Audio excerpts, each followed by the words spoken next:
Bismillahirrahmanirrahim. Assalamualaikum warahmatullahi wabarakatuh. Hai, apa kabar anak-anak madrasah hebat dimanapun kalian berada? Kalian tentu saja masih dalam keadaan sehat kan? Masih semangat? Saya tidak henti-hentinya ingin mengingatkan bahwa di masa pandemi COVID-19 ini, mari kita patuhi aturan pemerintah, instruksi pemerintah, diantaranya yang pertama jaga kesehatan.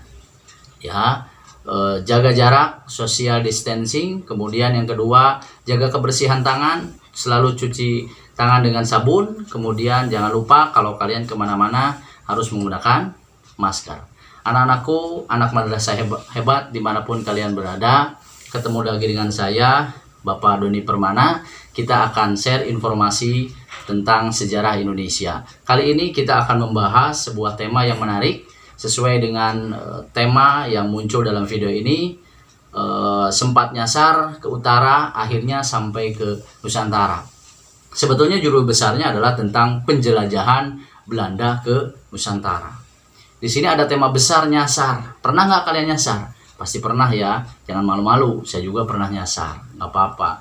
Kalau kalian nyasar, apa yang akan kita lakukan? Pasti yang pertama, kita cari alamat, lebih detail lagi, terus nanya-nanya ke orang. Betul nggak? Nah, habis itu kalau nggak ketemu lagi atau nggak ketemu terus, ya kita balik lagi ya. Tapi yang jadi masalah, kalau nyasarnya itu di Kutub Utara. Tahu Kutub Utara? Ya, Kutub Utara itu adalah sebuah daerah yang semuanya laut dan lautnya itu diselimuti es. Bayangkan, kalau kita nyasar di Kutub Utara, mau nanya sama siapa? Nanya sama beruang, ya, nanya sama penguin, nggak bisa. Tapi ini pernah terjadi, ada orang yang nyasar di Kutub Utara. Siapa? Yaitu para pelaut Belanda. Makanya saya bilang, pernah sempat nyasar ke utara, akhirnya dia sampai ke Nusantara. Karena betul-betul dia nyasar. Bahkan sampai pimpinan rombongannya tewas, gitu ya. Dan akhirnya kembali lagi ke Belanda. Mau tahu seperti apa perjalanannya? Kita simak animasi dan pembelajaran sejarah hari ini. Check it out.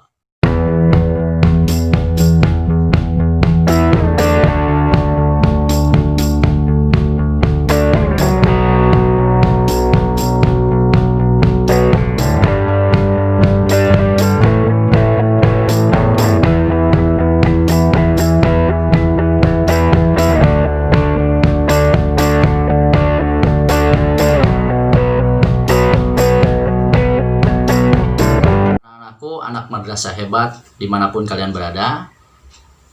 Pembahasan hari ini sekali lagi kita akan membahas tentang rute perjalanan pelaut-pelaut Belanda atau bangsa Belanda hingga akhirnya sampai ke Nusantara.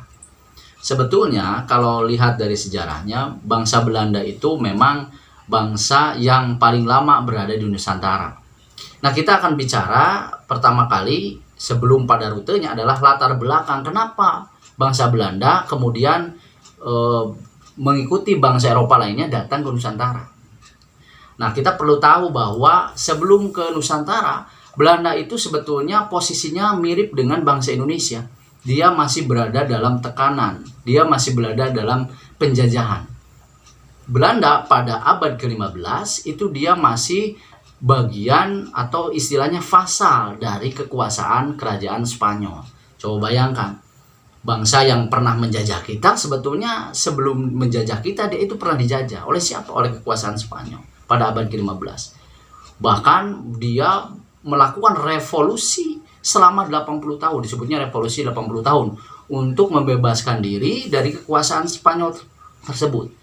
Ya, dimulai dari perjuangannya itu dari tahun 1566 dalam catatan sejarah. Jadi dia melakukan perlawanan terhadap Spanyol. Ketika melakukan perlawanan terhadap Spanyol, Belanda itu masih bisa melakukan perdagangan, terutama rempah-rempah. Di mana sebelum ke Nusantara dia melakukan jual beli rempah-rempah itu di Lisabon, yaitu salah satu bandar perdagangan di Eropa miliknya Portugis, karena Portugis sudah lebih duluan daripada Belanda datang ke Nusantara. Nah, suatu waktu Portugis dikuasai oleh Spanyol. Sehingga yang waktu itu Spanyol sedang bentrok dengan Belanda, merasa tidak enak karena Spanyol merasa tidak enak terhadap Belanda. Nah, Belanda dia berjualan dengan Portugis di Lisabon. Akhirnya Spanyol kemudian menutup perdagangan Lisabon untuk Belanda karena tidak suka terhadap Belanda. Nah, disitulah akhirnya Belanda mencari cara untuk menemukan jalan baru, menemukan rempah-rempah karena sudah ditutup perdagangan dengan Lisabon, miliknya Portugis karena sudah dikuasai oleh Spanyol. Begitu. Akhirnya mereka datanglah ke Nusantara. Inilah awalnya yang melatar belakangi kenapa orang-orang Belanda datang ke Indonesia. Lalu seperti apa rute perjalanan dari penjelajah-penjelajah atau pelaut-pelaut Belanda sampai hingga akhirnya di Nusantara? Itu seru, kita simak. Ya, karena itu saya sudah buat animasinya. Mari kita simak animasinya. Check it out. Rute pelayaran laut Belanda. Anak-anakku, pada tahun 1594 Belanda melakukan pelayaran laut pertama kali dipimpin oleh seorang pelaut dari Belanda bernama Willem Barents. Ia mencoba berlayar untuk mencari dunia timur atau tanah Hindia melalui daerah kutub utara. Karena keyakinannya bahwa bumi bulat, maka sekalipun dari utara atau barat, maka akan sampai pula di timur. Ternyata keyakinan Barents itu salah, dan Barents tidak begitu mengenal medan. Ia gagal melanjutkan penjelajahannya karena kapalnya terjepit es, mengingat air di kutub utara saat itu sedang membeku. Pelayaran laut Barents terhenti di sebuah pulau yang disebut Novaya Zemlya. Ia kemudian berusaha kembali ke negerinya, tetapi sayang ia meninggal di perjalanan. Pelayaran Belanda dilanjutkan pada tahun 1595. Pelaut Belanda yang lain yakni Cornelis de Houtman dan Pieter de Keyser memulai pelayaran. Kedua pelaut ini bersama armadanya dengan kekuatan 4 kapal dan 249 awak kapal beserta 64 pucuk meriam melakukan pelayaran dan penjelajahan samudra untuk mencari tanah Hindia yang dikenal sebagai penghasil rempah-rempah. Cornelis de Houtman mengambil jalan laut yang sudah biasa dilalui orang-orang Portugis. Tahun 1596, Cornelis de Houtman beserta armadanya berhasil mencapai Kepulauan Nusantara. Ia dan rombongan mendarat di Banten. Sesuai dengan niatnya untuk berdagang, maka kehadiran Cornelis de Houtman diterima baik oleh rakyat Banten. Waktu itu di Kerajaan Banten bertepatan dengan masa pemerintahan Sultan Abdul Mufakir Mahmud Abdul Qadir. Dengan melihat pelabuhan Banten yang begitu strategis dan adanya hasil tanaman rempah-rempah di wilayah itu, Cornelis de Houtman berambisi untuk memonopoli perdagangan di Banten. Dengan kesombongan dan kadang-kadang berlaku kasar, orang-orang Belanda memaksakan kehendaknya. Hal ini tidak dapat diterima oleh rakyat dan penguasa Banten. Oleh sebab itu, rakyat mulai membenci, bahkan kemudian mengusir orang-orang Belanda itu. Cornelis de Houtman dan armadanya akhirnya segera meninggalkan Banten dan kembali ke Belanda.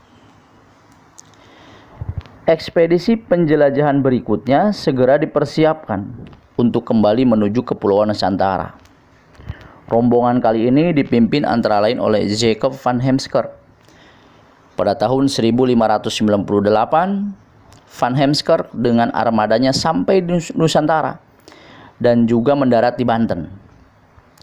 Heemskerck dan anggotanya bersikap hati-hati dan lebih bersahabat. Rakyat Banten pun kembali menerima kedatangan orang-orang Belanda. Belanda mulai melakukan aktivitas perdagangan kapal-kapal mereka mulai berlayar ke timur dan singgah di Tuban. Dari Tuban, pelayaran dilanjutkan ke timur menuju Maluku. Pelayaran selanjutnya di bawah pimpinan Jacob van Neck. Mereka sampai di Maluku pada tahun 1599. Kedatangan orang-orang Belanda ini juga diterima baik oleh rakyat Maluku. Kebetulan, waktu itu Maluku sedang konflik dengan orang-orang Portugis.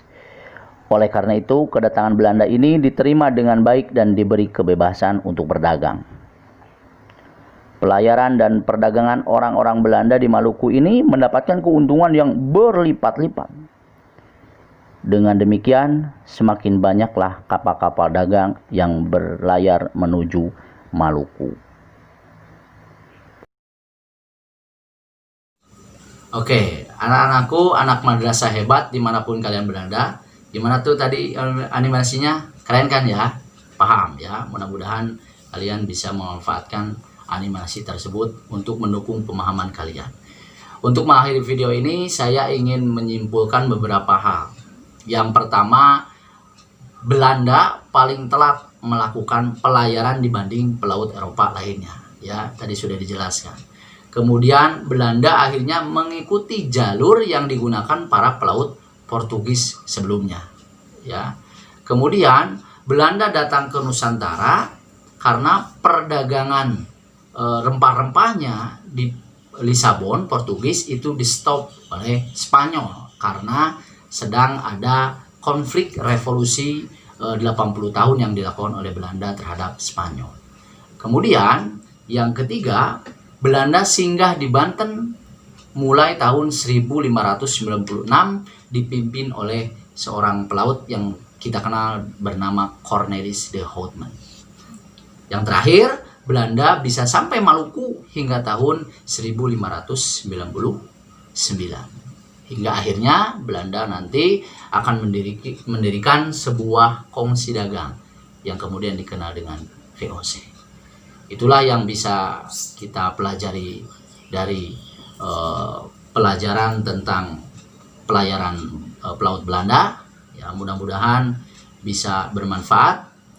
Saksikan video-video selanjutnya. Tetap semangat dan jaga kesehatan. Terima kasih.